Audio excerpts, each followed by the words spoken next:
All right, it's time for World Politics, our show that airs on every Tuesday and Thursday at 5 p.m. And of course, we've got a number of things that are going on the political front and along those lines. So we'll have some very interesting conversations and all in that space. By the way, for those of you that are wondering, it looks like we are ready for President Grouch because Oscar the Grouch won on that first election, defeating Ron DeSantis, Nikki Haley, and our own Lee Newton Rhodes, and all in that space. So we're gonna have to ask Adam what he thinks about President Grouch and all along those lines. So we're definitely very curious to see what folks have to say about that and if they are excited or not excited. And we did start a new poll because we're going to do this every week where we'll bring in some real political folks, some cultural folks, and of course, one of our own from Pod TV. So this time around, and it's early voting, so it's definitely in the early stages. We've got Taylor Swift, Tim Scott, our very own Adam Lamorello, and Donald Trump.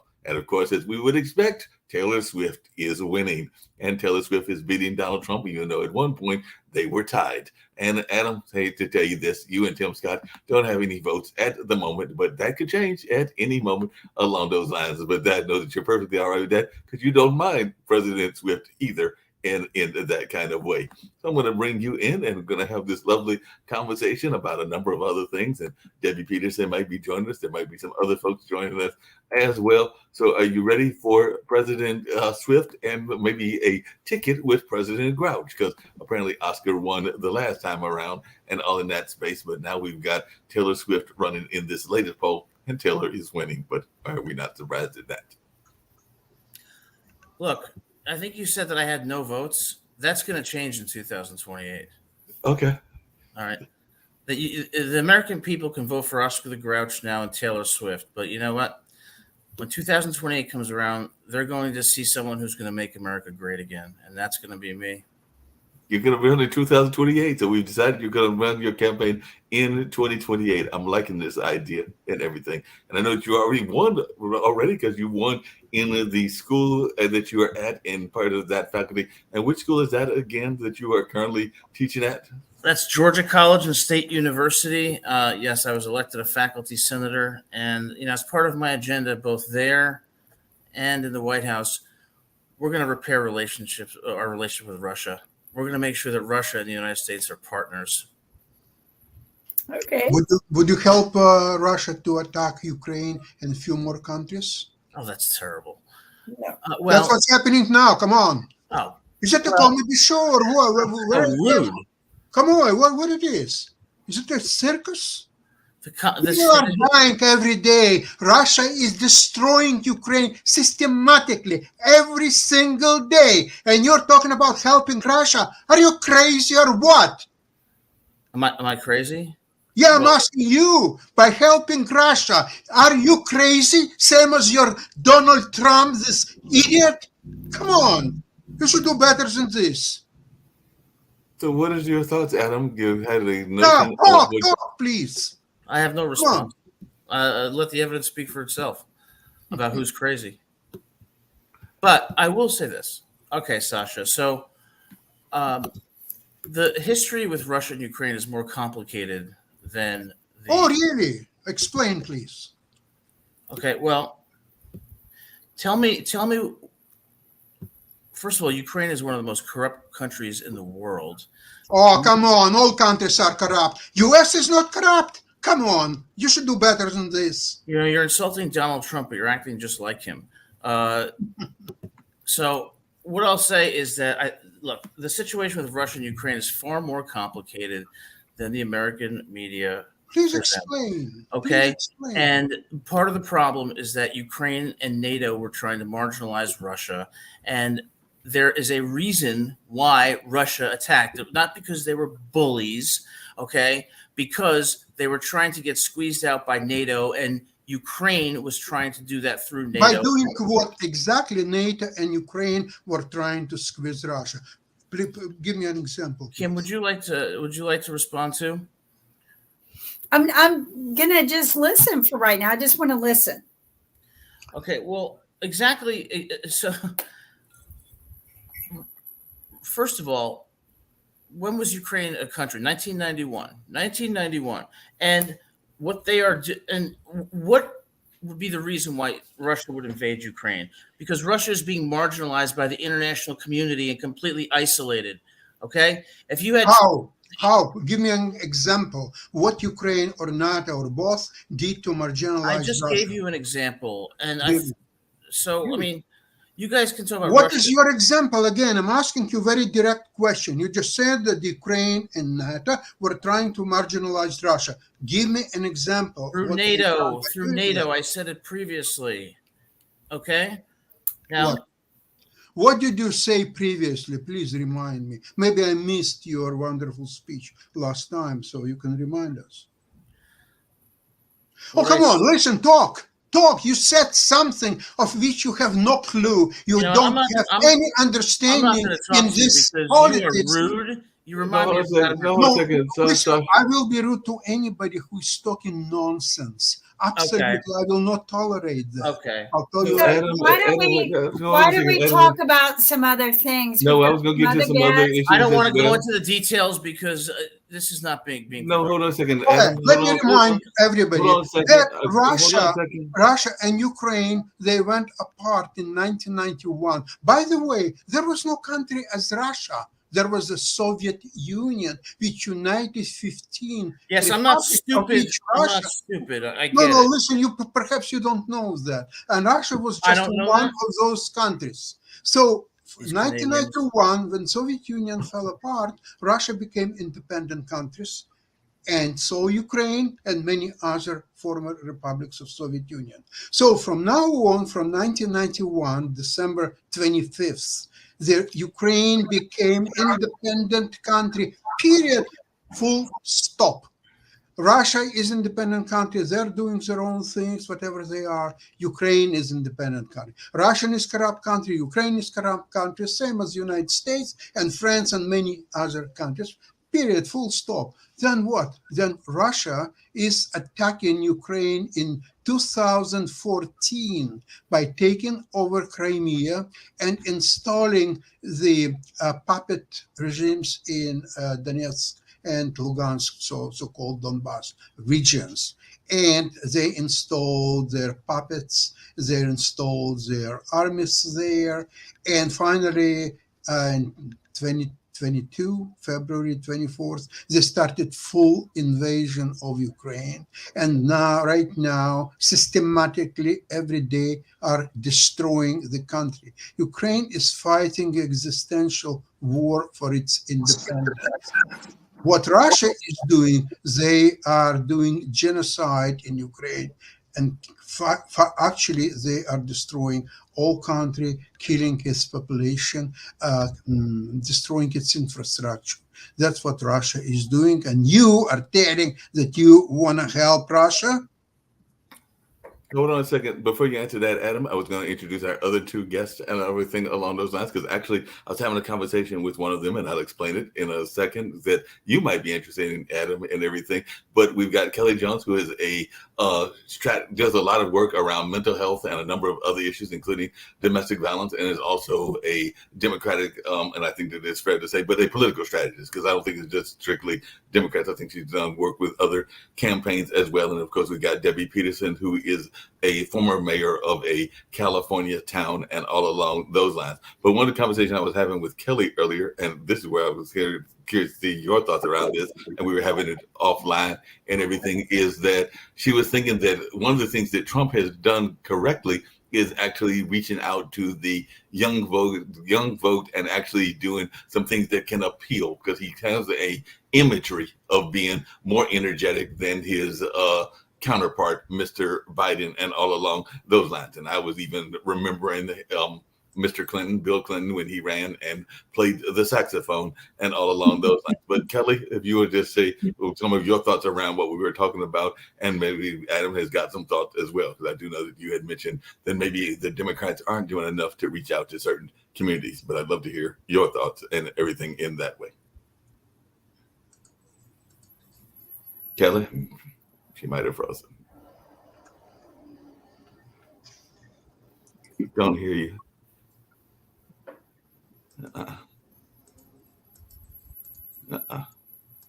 Might have to go out and go back in, because Nope, don't hear you though. While she's adjusting, Debbie, any thoughts around that and everything? Just because one of the things we were talking about offline is how the young vote is maybe not being as heard as much as we would like it to be heard. But I'd love to hear some of your thoughts around that as well. Well, I certainly think that young folks are not being heard as much as we'd like them to be heard. And I think it's that age-old thing we've discussed, that they're discouraged. And I think it's unlikely that Trump's going to be able to capture a whole lot of their vote or a whole lot of their interest. He's pretty energetic a lot of the time, and I don't think it's a question of energy. I think it's a question of policies that influence young people these days. Yep. Any thoughts, Adam? Because like I said, it was a conversation that we were having offline, me and Kelly, after she had been on a couple of our other shows. And one thing she was talking about was how he definitely comes off as the more energetic of the candidates, even though there's not that much age difference between them and everything. But I'd love to hear your thoughts all in that space. Well, I think in 2024, we're heading towards a second term for Donald Trump.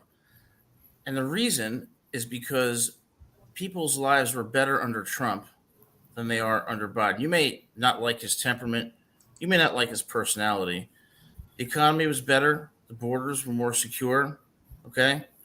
Taxes were lower. There were the lowest unemployment rates for African Americans and Hispanics. We had Supreme Court justices who actually interpreted the Constitution.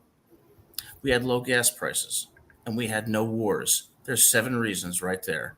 Under Biden, we have high gas prices, a total disaster in Afghanistan, a border that is not secure, a president who's in cognitive decline, and taxes that are once again too high on corporations and individuals. The choice is clear.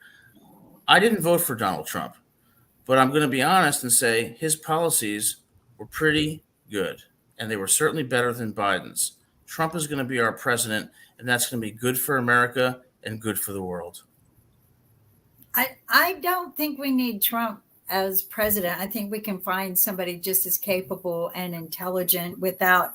And I've been watching his speeches, and I'm finding a lot of flaws and a lot of, out to me, lies, because I'll go look up and see, did he really do this? And didn't, like when he said that they rounded up all the gangs in New York, and that didn't happen. He said he wanted to, but it never happened. It is happening now. All the gangs are being rounded up, and in history, one of the largest gang roundups just recently happened, and now they've done another one in Minnesota. They did one in New York, over 30 gang members, and they're not just catching them.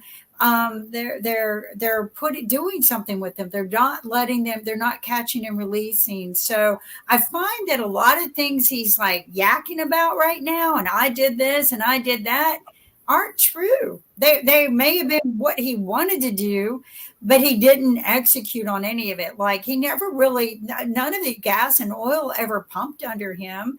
He said he wanted to, but all of the conditions he put on the oil and gas industry were too restrictive for them, because he said, well, I'll sign this, but you have to make sure all the stuff you use and all the tools and all the resources have to be U.S. made only. And that wasn't going to happen, and he knew it. Also, he knew that they couldn't pump in the U.S. Until all of their hearings and lawsuits were settled, and that wasn't going to happen during his time. So he makes things and manifests all of these things like he's making them happen and manipulating the truth and making it look like it's all happening with him, and it didn't. None of it did. And we went into more debt, our country did, under his term than we did with anyone else in history. And, as much as you want to argue this, we had more fatal deaths in America under his term than any other president that I'm aware of. Well, I think that there were more Americans who died from COVID under Biden than under Trump. And I want to thank Donald Trump for getting that vaccine out so quickly. But again, you don't refute my points, whether it's on gas prices, the border, the economy, lowest unemployment for African Americans and Hispanics, Corporate and tax rate lower. The standard deduction doubled. The economy and the world, since we had no wars, of course, was more stable and more prosperous under Trump than it is under Biden, under Obama, under Bush. So So I'm going to Hold on a second. the gas Let's see. prices, because there was a misconception about why the gas prices were risen.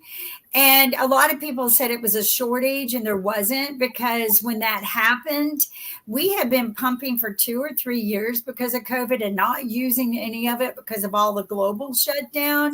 And I sat in on some of these meetings. Nick is very well aware that I've sat in on these global leadership meetings for gas and oil, some of the largest meetings in the world. And the first thing they said was there was no shortage.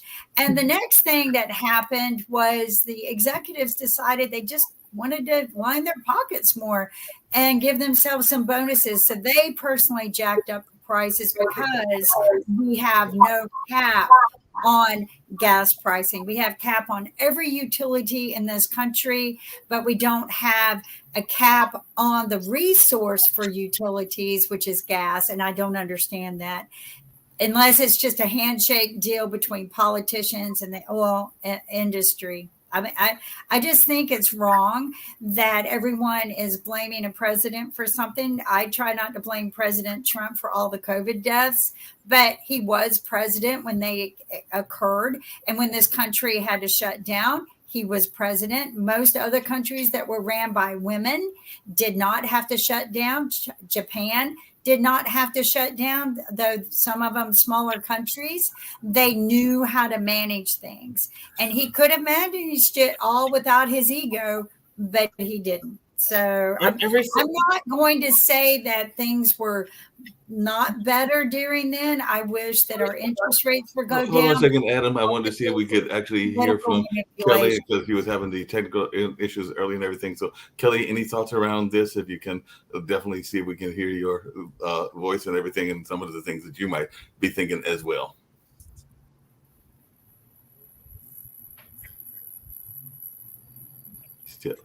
Still don't hear you. Well, still don't hear you. All I'm going to say is Kimberly just admitted that people were better under Trump than under Biden. I did not. I said there were more deaths. No, you just admitted, and you can go back and roll the tape, that they were better under, and that is true. And you didn't refute any of my points. And as far as those COVID deaths go, here's how COVID deaths are counted in the United States. If you die of a gunshot wound or in a motorcycle accident, but you tested positive for COVID, you're a COVID-related death. The numbers were inflated. It was politicized. It was a joke. I don't think it was a joke or political size any more than there was just a lot of deaths. He could have handled that situation so much better, but he didn't. He allowed his ego to get into his way. He could have hired the pandemic team back. We could have kept the people employed in this country. Instead, we issued PPP loans to rich men that were already rich, and then we waive it so they don't have to pay it back without any means of like what we normally charge people when we charge off debts to them. They're not taxed an income either. So, normally when we charge off a debt to someone, we also add an income, and they're taxed as if that's income. And we didn't do that. So these PPP loans, billions and billions and billions of dollars, were given away to rich men who were already rich, congressmen, senators, and then they turn around and waive it. And everyone says, oh, Trump didn't want to do this, but it happened. That's all I'm saying. It did happen. You're right. It happened. The border was secure. We had a better economy, lowest African-American and Hispanic unemployment rate, lower corporate and individual taxes, doubling the standard deduction. Hey, no wars. And like you said, people were better off under Trump than Biden. Kimberly, I agree with you. No, I didn't say that. I said I can't say it's better or not. I said that we had some things that were better, but the border is, I don't think, as big of a problem. One of the world's worst criminals actually flew in here. They've arrested him. The gangs, MS-13, they come in on passports, fake passports. A lot of our crime occurs in the airports, not just the borders. So we have an issue of people coming in illegally, but not just the borders. And the worst criminals are coming in through the airports. A lot of our drugs are smuggled in through the airports as well. And this is some research that I helped do with Homeland Security at one time. I did recall. Isn't borders. Hold on Adam, one second and the worst everything, because I criminals think come Kelly was in. trying to come in, so we're going to try to do things a little unorthodoxly and all in that kind of way. So, Kelly, if you had some comments that you wanted to make, then that we'll do it the unorthodox way and all along those lines. So, Kelly, if you had some things that you wanted to share and all in that space. Share and all in that space. Okay. One thing that All in that space. okay. One thing that All in that space. one thing that All in that space. can you hear me? Hold on a second. I have an idea. Hold on. Hold on 1 second. I know what I can do.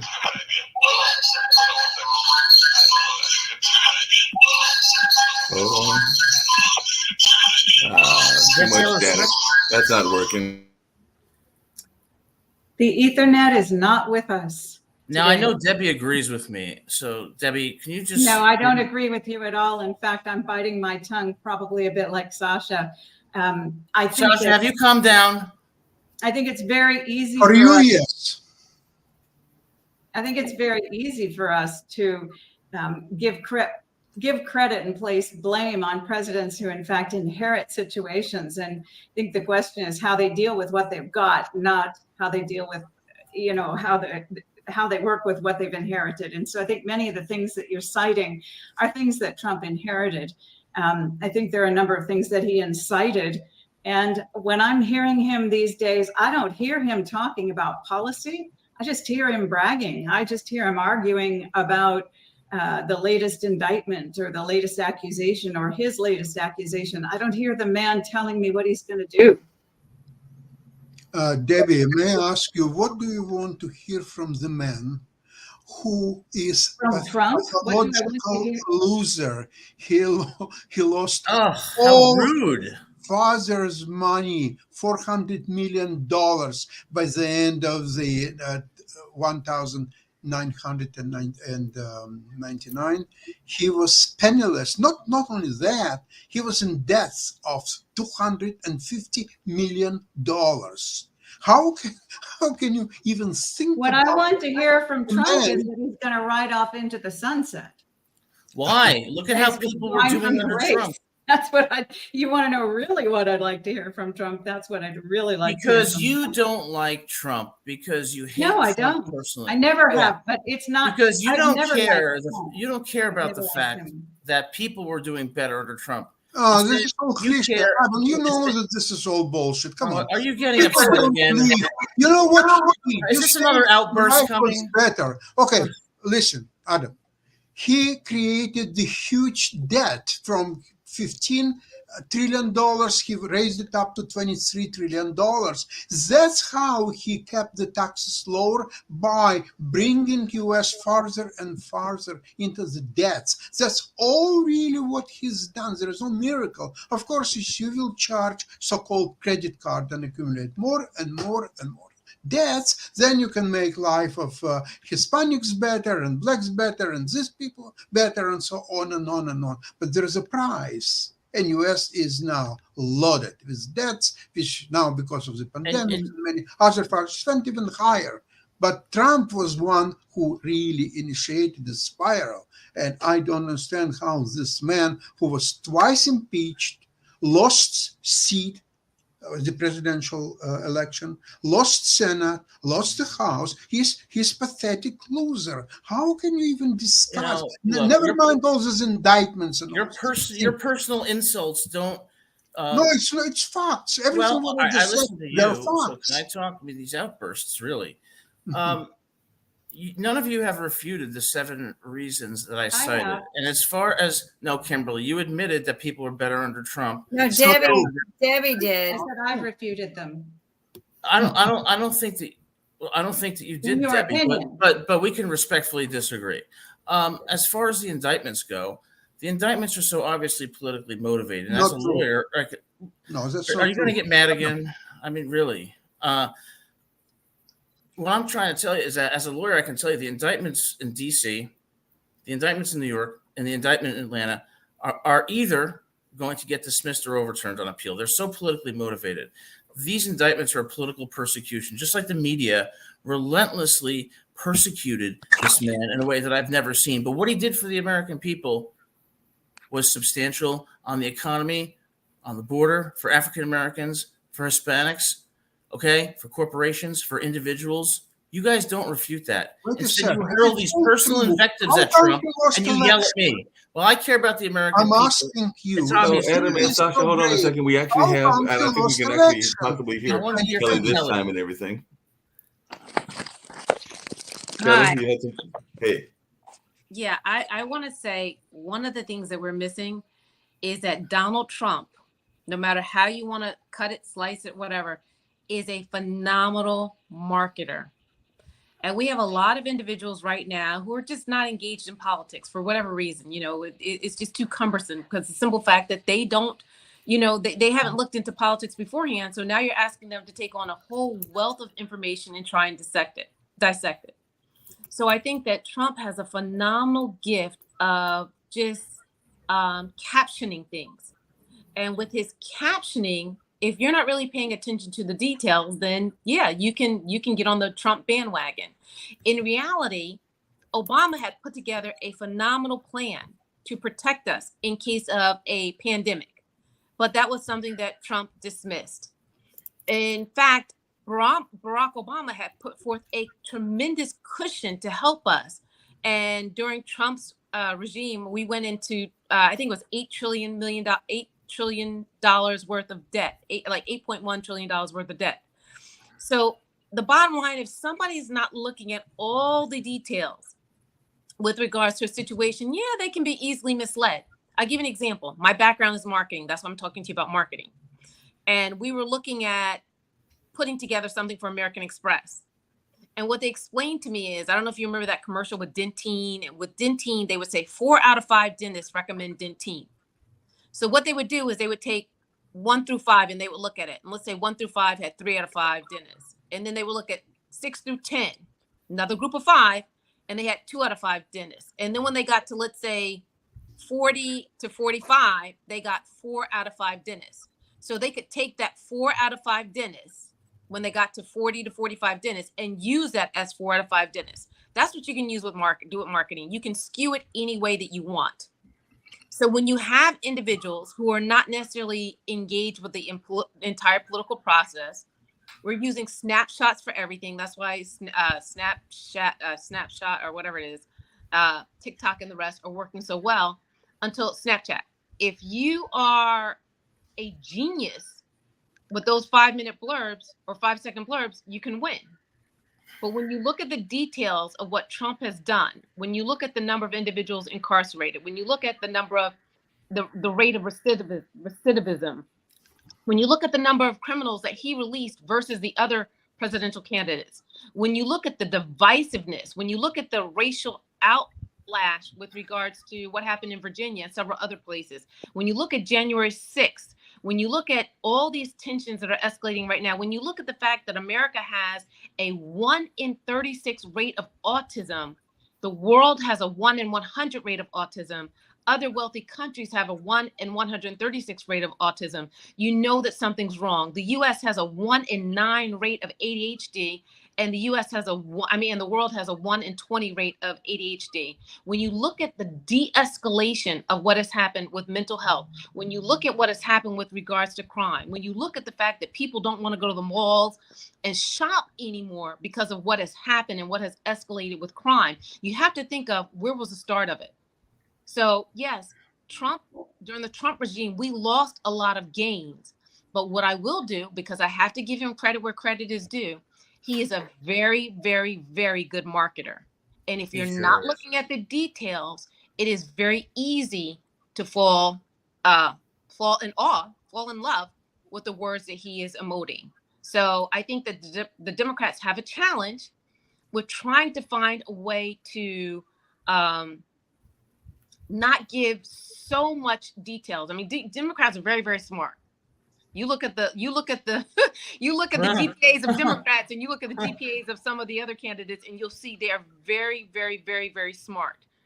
And with that being said, because they're so smart, they want to explain everything, they want to defend everything, and people who don't have an interest in politics, they don't want to listen to all the details. You know, politics is one half emotion and one half intellect.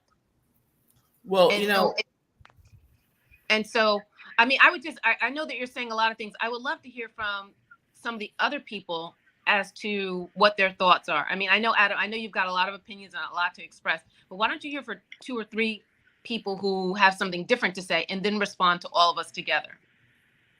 He kind of has been. Adam has allowed each of us to kind of say, I think you were in and out. At the completely time. emotionally abused by Sasha. And Debbie didn't agree with me for some reason. But what I would say to you, Kelly, is you make a lot of really good points. Look, I didn't vote for Donald Trump. Not the first time, not the second time. But when I'm looking at the presidency and looking at the candidates, they are imperfect choices. But when I consider what Trump did in terms of the effect that it had on the American people, the economy, the border, on African American and Hispanic employment, and I look at Biden, the less imperfect choice, reluctantly, is Trump. And I'm still not going to vote for him because I don't like the man. But as a matter of intellectual honesty, he is the better choice between the two. Hey, Adam, just really quickly, and this is actually, Nick, I'm glad you joined us because one of the reasons I had told Kelly to come in is because you had something on the news show that she was interested in hearing more about, because you mentioned this idea of a mental health efficiency test, for lack of a better term, and all along those lines. So I'd love to hear your thoughts around that, because the mandatory mental health evaluations. And when I mentioned that to her, she was wondering some of the same questions I had, which is how would we do that and how would that happen and everything. So I'd love to hear your thoughts as to how we could have mandatory mental health evaluations, because she has done a number of research in that mental health lane, for lack of a better term. Well, you do the same thing on mental health as you do in physical health. This will give the doctors some metrics as to doing evaluation and find out where on the spectrum the individual lies. Right now we have 0, and that does account for a lot of the violence that takes place in the United States. And we're not addressing it. And this is the problem I have with both candidates. So to a certain extent, I actually agree with Adam. In other words, and here's the problem with the Democrats. They're not giving us a choice. They're giving us an octogenarian who, speaking of mental health, I'm not sure if he can pass one. So it's really, I agree with Adam that the Democrats are going to lose. All the polls I've done, the Democrats will lose the election. And you know whose fault it is? Their fault. And the reason it's their fault, they do not allow any mobility at all in their party. It's a stuck party. They have old people. Dianne Feinstein. Who the heck is she? Who's that other lady? Nancy Pelosi. Hold on one second, because I definitely hold on a second, because I want to hear from Kelly about that, because Kelly's actually worked with some of the political forces and is actually waiting for the Trump presidency to realign. And you know I'm gonna blame it on. I'm not gonna blame it on Donald Trump, because we already know he's a liar. He started off his campaign. I'm gonna build a wall and Mexico's pay for it. He's a liar. Doesn't matter. It's the Democrats' fault that they will lose the election in 2024 because they refuse to help young people gain support in the United States of America. So when they lose the election, they can only appoint to Chuck Schumer and all their clowns that exist there, and they will lose the election. So I agree with Adam. Get ready for Hold on a second. Hold on a second, What Sasha. about Mitch McConnell? Is he, how old is he? Mitch Mitch McConnell? McConnell? He's older than Bird. He doesn't There's a belong bunch there. of old codgers there, and I know there are some who would say that's not very nice. They are old. I'm 67. I think I've earned the right to call them old when they're 80 something or 90, and they're too old. It's time for them to allow others to move on. It doesn't matter what party they're in. They're in both parties, and I know because I've looked at that. I've had people talk about term limits, and of course say that the best way to enforce term limits is with your vote. Every 2 to 4 to 6 years, you have an opportunity to enforce term limits. It's up to us. Anyway, I think they come in both political parties. Yeah, but what we're seeing right now, the polling we're doing on Pod TV on LinkedIn, Trump beats Biden every time I run a poll, every time, not even close. Okay. And if Trump ran against anybody, including Nikki Haley, who's a member of our own party, Trump would lose. If the Democrats put anybody up there, they're going to win. But they refuse to do that. They refuse. They're so blindsided. And you know what's going to happen? They're going to pay for it in November. Hold on a second. Kelly had a point you wanted to make. Kelly, go ahead. Goodbye, Democratic Party. Welcome, And Donald Kelly Trump. has actually done That some was right. consulting with the Democratic Party. So, Kelly, your He point. needs to do some big, heavy consulting on this one. Go on, Kelly. I wanted to let a couple of people speak. So first of all, I wanted to mention the whole thing about the Democrats will not let young people, will not support young people. Well, I think that Biden did something with college debt reduction or elimination. So that is in one way that I believe the Democrats were trying to advance things for young people. With regards to the Democrats being, I was trying to write the notes. There was something you wrote. I couldn't remember. Oh, the age, average age. I did an assessment a couple of years back. I think it was the last election or before the election. And one of our topics of conversation were that the Democratic Party, the average age of, I believe the House of Rep was like 30 to 40 years older than the Republican Party. So yeah, there are more senior candidates in the Democratic Party than there are in the Republican Party. But once again, I go back to what I said beforehand. Perception is reality. When you look at the Democrats and you look at the Republicans, the age between Trump and Biden it's not huge. We're not talking 20, 30 years. What we're talking is perception. So when Trump gets on the stage, he's got the energy, he's there, he's ready, etc. When Biden gets on the stage, it's a little bit more of a feeble image, and his responses, he stutters, stammers, that kind of stuff. Remember, Ronald Reagan wasn't the youngest when he was the president as well. So I think it's a perception challenge. And I think the Democrats have an opportunity with regards to that. That comes to, once again, imaging. I mean, have we ever seen Biden do anything that looks young? Have we ever seen him dance? Have we ever seen him cook out on a grill? Have we ever seen him do, go get on a sailboat? Have we ever seen him do anything that shows some type of life or some type of vibrancy? What we see is him behind a podium. And sometimes we see him in a less than commanding presence. So I think that's one of the things with regards to him is regards to imaging. I think with regards to, seeing him on a college campus and once again, doing something with more vibrancy.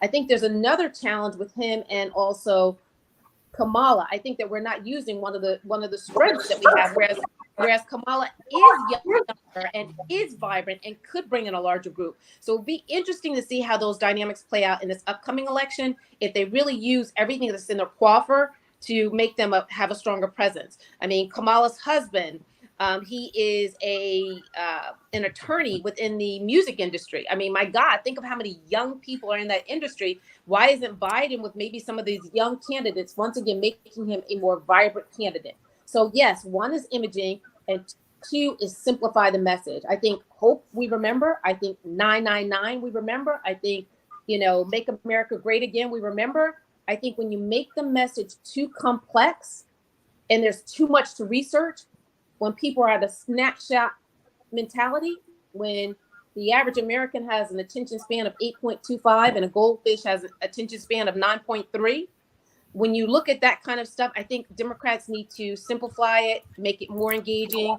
The young people that I've spoken to said, they want some life in the party. I think that Biden and Kamala can do it.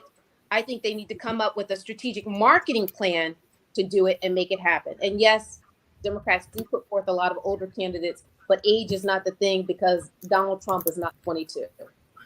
Well, I mean, I think those are really great points, but I think there's a third reason, and that is you still have to look at the substance. I don't know how many times I have to say it, whether it's gas prices, low unemployment rates, a great economy, no wars, lower taxes, a secure border. When you look at the impact on the American people, it was better under Trump than it was under Biden. And they're both imperfect. And I don't think any amount of marketing is going to change people's minds. And I think the indictments have created the kind of backlash that's going to affect turnout in Trump's favor.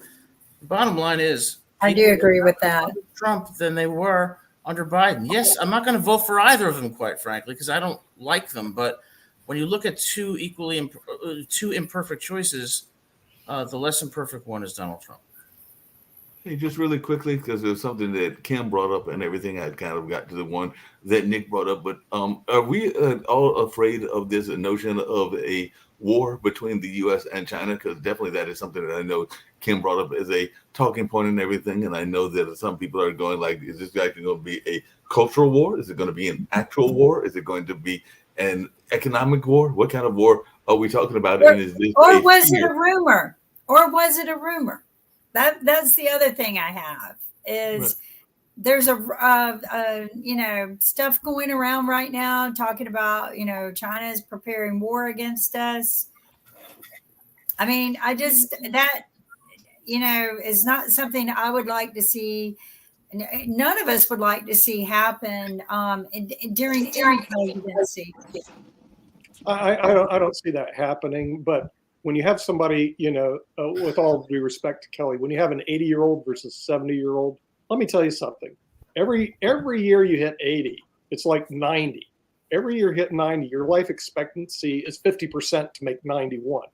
It's very sad, but in my 17 years, I did estate planning law practiced law for 39 years, did a lot of estates.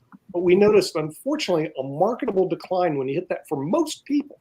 When they hit age 80, you're going downhill and regressing at a faster rate. The sad part about Joe Biden, whether you guys like it or not, he is an octogenarian.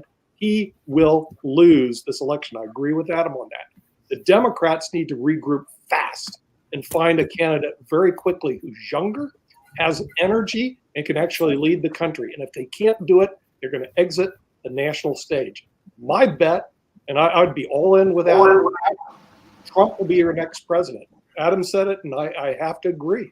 And it's not because Trump's a great person. He isn't. He's full of warts. It's because of who the Democrats decided to put up in their infinite wisdom, and nobody challenges Uncle Joe. I just don't get it. And the guy Kennedy, he's horrible, so forget him. Don't you guys have one person? This is a population of 330 million people. Don't the Democrats have one person that they could actually put on stage and can do something? No, because the old people will quash them, and they're going to get what they deserve in November, which will be a Trump presidency. You know what? Biden was having. I agree with Adam. And all my polls, and Adam, I've tried to change my polls. I send them out all the time, and every time, Biden gets smoked. Not even close. Hold on a second. I think that Sasha had a point, but I think Kelly wanted to I'd respond. like to make a point. They're going to be suing for peace. First of all, earlier Adam was talking about the huge blunders by Biden when he took his U.S. Army out of Afghanistan. The process was started by Trump, by the way. It was his idea to take U.S. Army out of Afghanistan. However, I'm curious. He was president for 4 years. He controlled the Senate, the House, the presidency, of course. So how come he never took U.S. Army out of Afghanistan, but just mentioned the process and voted for the process, but left it to Biden to do that? That's real nonsense. I don't understand that. Now, I would agree that Republicans actually, for what Democratic Party today represents and its Geschäftsführer Biden, it's very easy election for them to win as long as they will not put Trump to fight Biden. Trump is the only person that Biden is going to beat. Not because Biden is a genius, no, because Trump is a too easy target with all the indictments, the bankruptcies, the impeachments, just name it. It's so easy to attack him that all what he's going to say, election was stolen. Okay, what else you want to say? Election was stolen. Okay, what else? That's all what he's going to say. Well, I mean, But okay, but Adam, wait a sec. I agree that he will retain his base. We are talking about what, 30, maybe 32%? Okay, that's all he is. Nobody will touch that. Okay, Democrats have their own base. Let's say it's 30, maybe 35%, maybe even more. Okay, let's give them that. So now the independents are going to decide, and independents are so easy to be explained what Trump stands for. The election was stolen. Let's make America great again. What else? It's a talk of a 7 years old child. That's all. What I think he has basically a mentality of a 5 years old child. So it's impossible that Trump will beat Biden one-on-one. Just it's not going to happen. Well, I think it would be interesting to see, because last year I worked the polls, right? And that's the POLLS, right? And when I worked on the polls, what I found was when you were looking at the persons who came in and bought the ballot, got the slates before they went in, you were looking at one Democrat who was maybe dropped off by an Uber and would pick up the ballot and go in to vote, right? When you were looking at the Republican slates, you were looking at 5 or 10 people coming in at a time, taking the one ballot and going out to vote. So now you've got one person versus 5 person. You multiply that by 10, you've got 10 people versus 50 people.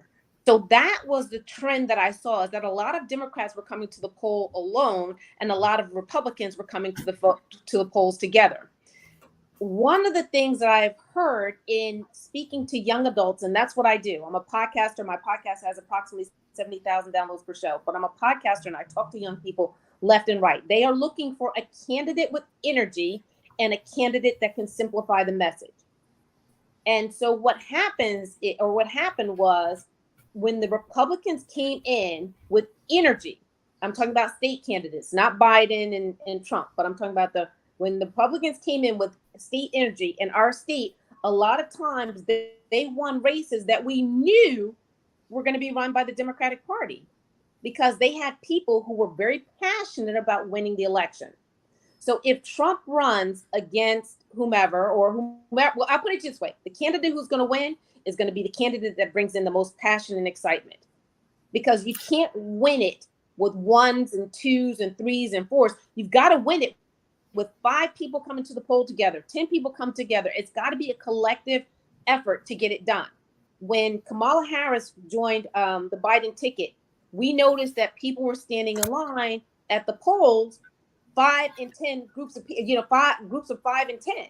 So groups from fraternities, sororities, and other civic groups, 5 and 10 at a time. So the only way you're going to get that, the way you're going to get people talking and excited about it, is if you bring passion and energy. And the fear is, and I was on a recent call sponsored by the Democratic Party with members from the American Indian community, from the Latino community, and the African American community. And all 3 groups said that they were not moved by what was going on with Biden and the Democratic Party, because there's no passion, no fervor.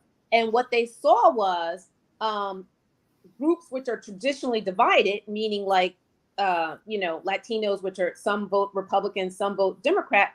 They were really interested in seeing, what who the Republican candidate would be, because Biden is not exciting them. They were really interested in seeing who the Republican candidate is going to be that was for Latino, American Indian, and for the African American community. What they were saying is they're not 100% sold on the Democratic Party. So that means that, with that being said, you've got to bring in a candidate who brings some energy, who brings some passion, and brings a message that you can understand. So if the Democrats get together, and this is groundwork. I think it's not Joe Biden. We know where we're not going to find it. It's not Joe Biden. Joe Biden. Someone else. And you've got to find someone quickly. Joe needs to sit down. Even if he said, "I'll bring in Gavin Newsom," okay, bring the guy in, because the thing is, Joe is just OTH, over the hill, buddy. Wait, it's not Joe Biden. It's who Joe Biden brings with him. It's Joe Biden's presence, his image. Is there an opportunity to save Joe? You're not going to change his image overnight when the guy can barely walk. I mean, this ain't happening. Or talk. Him and Trump are too old. We need fresh, can only do young people. You We know, need new candidates. You know what? Get rid of the Democrats and Republicans. I am so sick of this uneducated mentality. It is just so stupid that people think the only two parties we are allowed to have or can work with are Democrats and Republicans. What happened to the brains of this country that we just get a human or a non-party affiliated so there are no party favors? It is just pathetic that our society claims that we're so intelligent and the best we can do is the same old World Series baseball game every year. You know, the same. Yeah, and I think one thing that's important is that this is going to come down to turnout, and the indictments are actually going to help Trump because of the backlash they've created because they are so politically motivated. But unlike a lot of other elections, here we have a clear contrast based on their records. When you look at Biden's 4 years, when you look at Trump's 4 years, whether it's the economy, the border, jobs, Trump wins. And I think that's going to swing independent voters.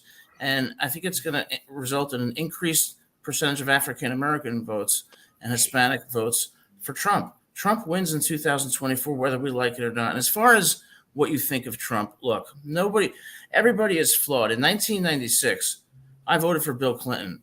And when the Monica Lewinsky scandal broke, honestly, I didn't care because I thought he was a good president. I didn't think I had any right to judge him. I don't look at the person or the personality. I look at the impact. And the impact, when you contrast both, is in favor of Trump. I think that the indictments do help Trump. Look at Martha Stewart's favorability after she was arrested or spent time in. I think that a lot of what Trump does smart with the marketing is he can go out to people who've been formerly incarcerated. Right now, we have a 68% rate of recidivism. So he can go out to people who are formerly incarcerated and say, hey, look, you know what? I know what it's like to be pursued when you're innocent. I know what it's like to be the victim in the system. I know. So if he can come in with that relatable message, yes, he is going to get more persons, whether they be black, white, blue, yellow, or green, that have had difficulty with the law. So yes, those indictments are actually a win, believe it or not, for Trump with getting with bringing people across party lines, let's say. Well, the other thing that you mentioned was, because I try to answer multiple things at one time. The other thing that you mentioned was no party person. The reason why it's easier to do a Democrat or a Republican is because bottom line is once you get into office, you need to pass bills, right?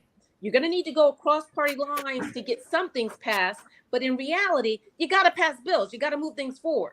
So if you are an identifiable Republican, if you are an identifiable Democrat, then presumably you have a base that can help you pass bills, move laws, and move the country ahead. So that's why I am kind of for having a candidate from a party, because the bottom line is we don't want to get stuck in a rut. We don't want continuous government shutdowns. We don't want the continuous impasses that we see. We want to be able to move forward. And the way that that's done is when you have clearly defined parties, because when you have, let's say, a Republican and a Democrat, you kind of know who's going to be in favor of certain bills being passed. So if you are at a point where you need an additional 6 candidates to side with you to get a bill passed, you kind of know where to go to get those additional 6 candidates. So I think having a Republican or a Democrat candidate is very favorable as far as moving us ahead and not getting in that thing where we're continuously stuck. I see where you're coming from on that position, but I think it's a pathetic way that we run this country to think that we just can't be humans and find the right policies and what needs to be done. And like someone had mentioned earlier, let's hear what you're going to do for us. All right. I don't want to hear what you said you did for us that you really didn't do for us, or what you had planned to do for us but didn't do for us. I want to hear the game plan. I want to hear the step-by-step mathematical procedures of how you're going to get us out of this debt, how you're going to make sure that if a pandemic hits again, that we don't run into the same problem that we had last time where we ended up giving all the money to the rich white men anyway. And, and then forgive their loans. So I think that we need to really think things through a little bit and realize, maybe that'll be 10 generations from now before we can get out of this mentality of, red and blue. Maybe it's going to take some time. But I think that that's really sad that we have to sit there and say we're not going to get any policies pushed through. I think we need to find someone who's a uniter and not a divider. And Trump is definitely, he's always I. And then his last thing is and when we win, we're going to destroy them. And I'm like, who's them? Is them the people that didn't vote for you? Well, I mean, really kind of When he pathetic. wins, he's coming after Adam. That was he's certainly passionate. He's But coming after. you want to talk about what people do? Let's talk about He criminal. didn't vote for Donald, so he's coming after didn't you. vote for Donald Trump, buddy. Your airplane's going down Look, just like Putin. Well, Kelly brought up down. something about recidivism rates, and on a related They're criminal high. justice issue. I want to see a debate. Who signed the First Step Act? Donald Trump. Who signed the Crime Control Act of 1994? Joe Biden. Trump's going to win because Trump's impact is more beneficial to the average American than it is under Biden, and that is a simple fact. Who instituted So the first law? And I'm going to vote for. to protect victims. I'm going to of vote for Ross domestic Perot. violence? And I bet Kelly can answer that one. Kelly, I didn't hear the question. who instituted the first law to protect victims of domestic violence and maintained it and kept it going and helped prevent recidivism? I'm going to be honest with you. I don't know. Even though I work with domestic violence, I don't know. But It was I, Biden. Biden Richard did it. Nixon? Biden, Okay, no, Biden instituted the very first, he wrote it and instituted the very first law to help victims of domestic violence. And every year he goes and makes sure that it gets everything it needs to protect the victims. and I will say this, Adam, that you have to understand that America is not two people. We're millions and billions of people that live within this continent. Or No, we're two even people outside right of this now, continent. Trump and Biden. Outside of this continent. And so what happens is whatever Trump may institute, sometimes we're not going to see the results of what Trump has done until years and years and years later, because there's an evolving change. There's a continuous change. But the question is, who was the catalyst for that change? And when you look at where we were prior to Trump being in office, and you look at some of the changes that he put forth when he was in office, and you look at what is now happening, you have to realize that there was some type of change mechanism or thought process or laws or bills put in place. With that being said, as long as Republicans can keep the message light and not really look at the depth of or the core issues or the core catalyst for change, I think that they have an opportunity. If Democrats can find a way to put a chronological map in place, nothing too overwhelming, not a whole lot of details, that kind of stuff, I think the Democrats win hands down. But they've got to find a way to get that messaging out there to help people understand where the catalyst for change came about. And I apologize for not knowing about, again, like the Biden. That's and right. When you We'll talk have a about- talk about it. I'll educate you some because that's a lifetime for me. When you talk about the research. catalyst for change, where is your endpoint? When do you say that enough years have passed where you can make that judgment? I think it's speculative at this point. And as far as the election goes, I think that the average American is going to base it on, am I better off financially than I was under Trump or Biden? The contrast is there. There is a precedent, and Trump wins. And I think that wins the day. But we'll see what happens. I also think California should not be allowed to vote because California has become completely liberal, where those 50, how many electoral votes? Oh my gosh, the disadvantage to the Republicans. We'll have to see what California has- happens next Tuesday because we're out of time. So we want to thank our guest and thank all our viewers in the United States of America and also the people around the world that watch the Pod TV network. And we'll see you next week on World Politics. Bye-bye.